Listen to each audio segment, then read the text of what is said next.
All right, good day, everybody. Steve Prziborowski here. Welcome to episode 50 of Reach for the Firefighter Badge. Episode 50 is going to discuss the fire department hiring process, specifically the medical examination. So let's get going.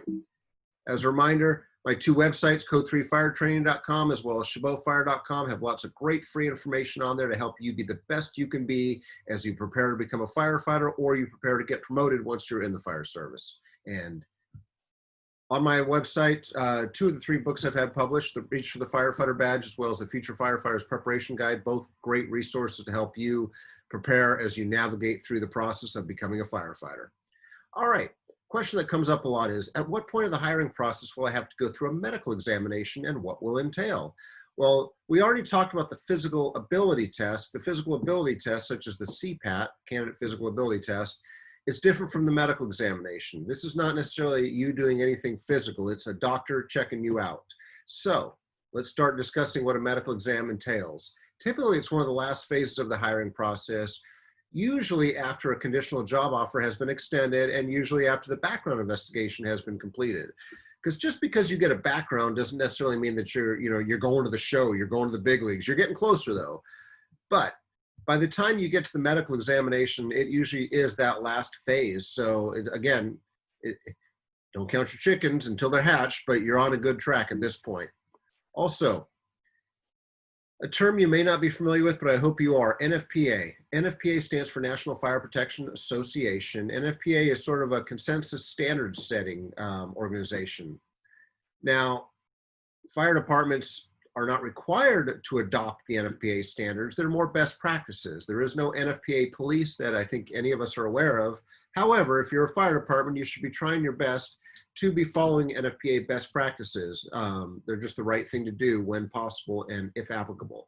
So medical exam, one of the things that's pretty standard across the country is that a medical exam should be based upon NFPA 1582. All their standards have numbers. 1582 is the standard for occupational medical program for fire departments.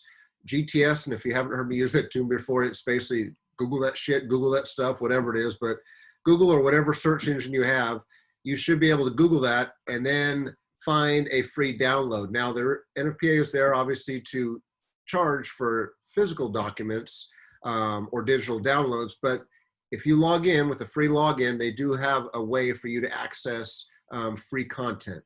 So it's a great resource to check that out. But if you are in question about, God, do I have what it takes to be a firefighter? Will I pass the medical exam?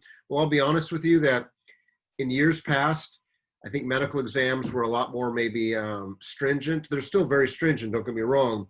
But whereas, I mean, old school, you may hear this from maybe your parents, your grandparents. If someone had like, back in the 70s or the 80s, they had like a bad back or bad knees, odds are they probably would have been disqualified from the fire department because of the bad back, the bad knees. But because of laws that are in existence today that probably favor employees more than they favor employers, even if you have bad knees, bad back or something, you do have the potential for finding a second opinion. If you really think about it, you can find a second opinion to meet your needs anywhere. I mean, there's how many millions of doctors that are out there in existence? There'll be a second opinion out there somewhere. You just got to find it. So because you maybe don't get past the medical exam, shouldn't be the end of the world. Like I said, departments will potentially offer you the chance to get a second opinion, or should you question it, should you challenge it, you may have that recourse as well too. So do your homework and do your research. I'm not a legal expert by any means. What the medical exam looks at now, like I said, you have a doctor, maybe a nurse practitioner, maybe some other form of health professional that's trained to do these NFPA 1582. And like for my department, where we contract with, we give, the doctor, here's, in the company itself, here's NFPA 1582. You must follow that when you do our annual medical exams for our personnel. So it evaluates weight, vision, hearing, blood pressure, heart, lungs, skin, gastrointestinal, inside stuff, neurological exam, surgical and hospitalization history, health conditions, social activities that may include, how much alcohol you take, smoking, exercise, diet, stress, basically a full physical exam to make sure that you're fit for duty. And more importantly, the department isn't inheriting anything that they'll be responsible for forever.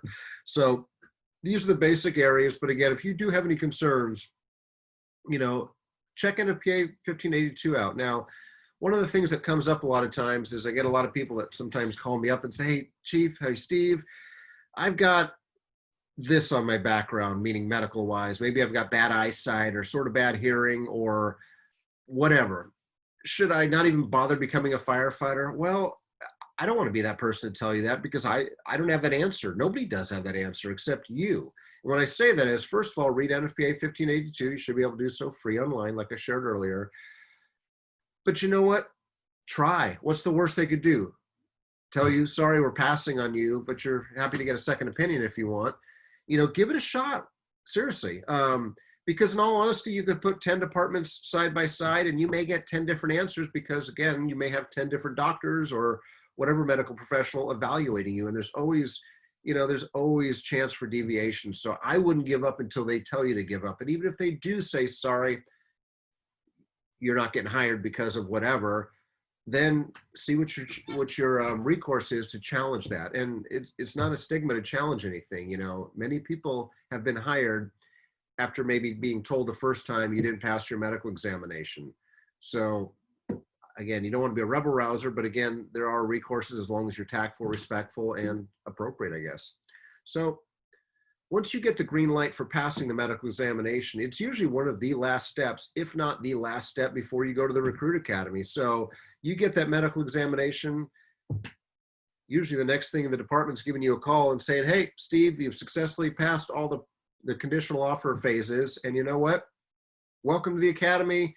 We're starting the academy in a month from now on Monday, October 5th. Family orientation will be the week before. We'll send you some more information in the email, as well as whatever, USPS, snail mail, or wherever else. Congratulations, good luck, and we'll see you soon. So medical examination, if you're getting yourself to the medical examination phase, again, just like backgrounds or maybe psychological evaluations, which are usually the very end things, you're doing good. So hopefully you don't have anything that's going to keep you, but if you do, do your homework, do your research. So go into your chief's interview ready to convince them that you are ready to step up and be their next firefighter. That will represent them, the fire department, the jurisdiction, and the community in an extremely positive way for your entire career. And the reason I add that here again, as I discussed in the previous chief's episode, is that in some departments, you may have another meeting with the fire chief, or that may be the only meeting. There may not be a chief's interview, but every department's different. So again, if you do have another meeting with the fire chief after your medical, and which will probably be after your background, after your psychological, again, you got to go in there, smile on your face, enthusiasm, passion, and convince them that they're doing the right thing by hiring you. They're making an investment in you for the next 20, 30, 40 years. And you know what? Savor the moment, but make sure you come in and be that person that you want to be. All right. As always, thank you for the gift of your time, everybody. Here's my contact information, my social media footprint. Until the next episode, y'all take care, be safe, and we'll see you soon, everybody.